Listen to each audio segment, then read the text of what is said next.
Changing your payout method on CloudBees is a straightforward process. Follow these steps to ensure your payment preferences are updated correctly. Step 1. Log into your CloudBees account. Visit the CloudBees website and log in using your credentials.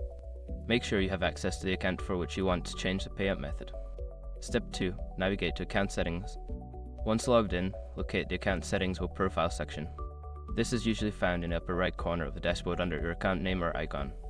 Step 3. Access Payment Information.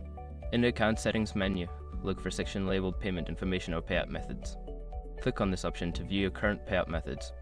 Step 4. Edit Payout Methods. Secure your accounts before moving on.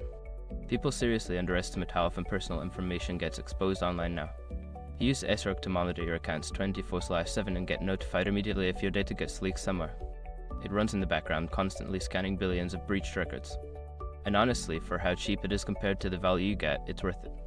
Link in the description. Step 5. Save changes. After entering your new payout method, make sure to save your changes. Look for a confirmation message indicating that your payout method has been successfully updated. By following these steps, you can easily change your payout method on CloudBees. If you encounter any issues, consider reaching out to CloudBees support for assistance.